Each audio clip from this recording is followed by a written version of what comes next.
Okay, guys. Let's start out with a little puff, if you want.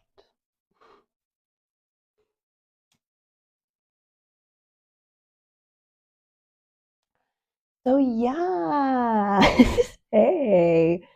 Since this is the first episode of a new year, I thought I'd start out with kind of like an updated introduction of myself. Um, yeah, so if you're new here, I'm Tanya, and I'm 31 years old as of this recording.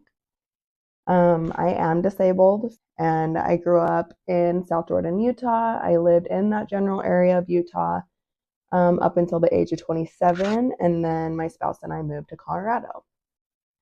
Um, I was born in August of 1993 with my left leg being shorter than my right one from a break in my femur occurring while in the womb.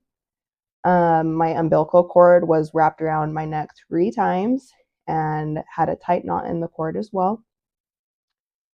I'm the youngest out of 4 children. I was born to a mother and a father who, as far as I know, are still married. I grew up being indoctrinated into the Church of Jesus Christ of Latter-day Saints, aka Mormonism. I went to church every Sunday. I went to the youth activities like Activity Days and Young Women's every week, and I also went to Girls Camp every year. I was baptized at 8 years old. I did baptisms for the dead one time right after I was on like at the right age for that, which I think is 13. Um, and it was just like when I could receive a temple recommend, so I think that's 13. And I did, yeah, baptisms for the dead one time, and that was it.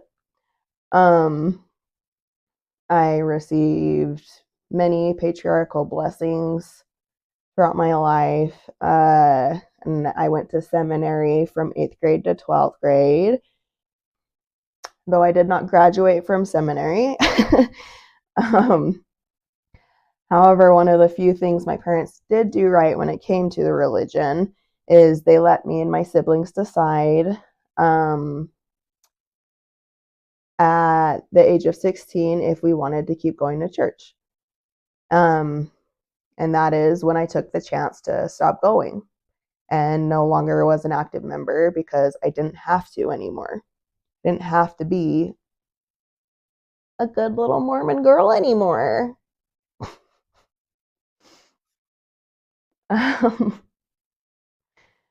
As a child, I always had like one or two friends I would be very close to throughout like different ages. I always had one or two friends. Um, though I had one constant friend since I was a toddler, Sarah, who passed away when we were both the age of 28. I've always struggled to build and maintain friendships with my peers. Back then, I thought it was just because of my physical disability, and that was intimidating to most kids my age. That's what I thought. Um, it's hard to play with someone who can't always keep up with the rest of the kids. Like, I get it. And I think all of my real friends I had as a child were because they reached out to me and befriended me, not the other way around. So I have often felt that the friendship I thought or wanted me and others to have wasn't usually reciprocated. And I often just felt annoyed with myself for being like a needy friend.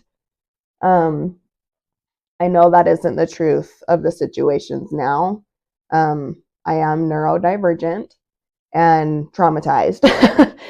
So I wasn't exactly dealt the best cards for relationships, especially throughout childhood. I don't like talking about myself, but I'm going to. Yeah, I need a sec here.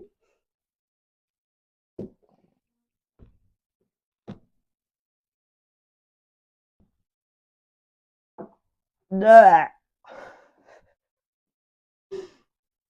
So fun.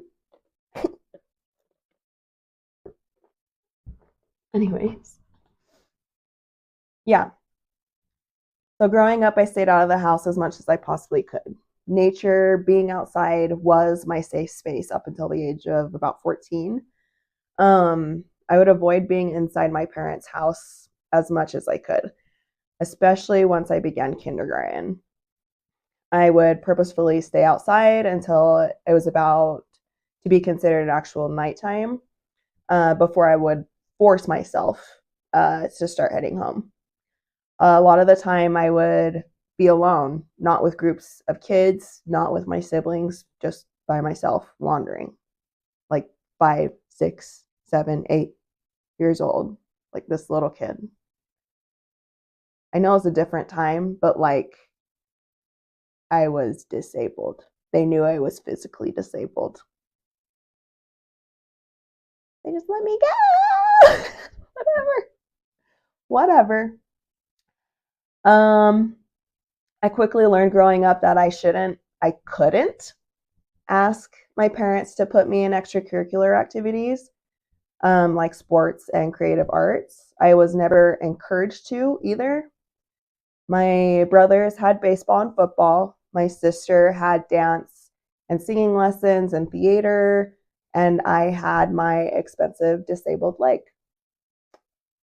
I was reminded repeatedly growing up how expensive of a child I was because of my disability, specifically from my mother. So eventually I just knew not to ask for more. Growing up, my mother was emotionally explosive, physically and mentally abusive, and extremely self centered. My father was technically around, but he was a workaholic and hyper focused on being a devout member of the Mormon church. When my mother would lose control with us kids, my father always excused her behavior and would blame the situation even happening on me and my siblings. Um,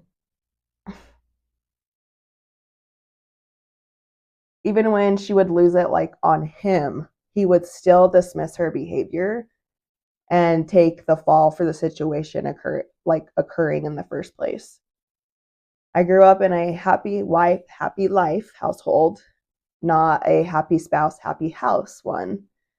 I've watched my mother grow into the most confident and self-righteous person I've ever met, and my father grow into an extremely shut off, quiet, no personality, no boundaries, broken person who gets used and abused by his wife, her family, my siblings, his work, and his religious community. It just sucks. It just sucks. And like, I could have been that. I could have been that if I didn't get out of the relationship I was in before Trevor. um, my brothers, especially brother B, bullied me and my sister constantly throughout childhood. In fact, my mother and my brothers would gang up together and bully my sister all the way up until she would be sobbing that she was so hurt or so afraid of the situation. Just bully her till she's crying.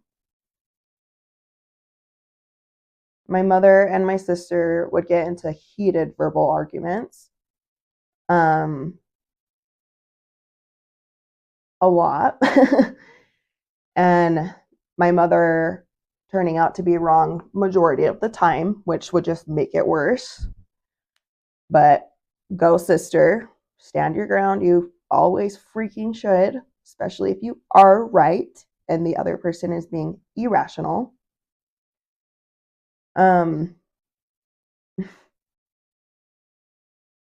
I was treated like a freak show by my family regularly.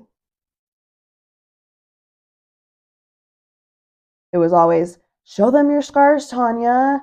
Come on, just show them. Come on. Like, hey, it's no big deal. You just met this person and have no idea who the fuck they are, only that they're friends with these people who are abusing me. But that all doesn't matter. Show them your scars, monkey. Dance, monkey, dance. That's all it ever felt like. Dance, monkey, dance. You're here for us. You're here for our entertainment. Show them your scars, Tanya. Oh, come on. It's not a big deal. Just show them your scars.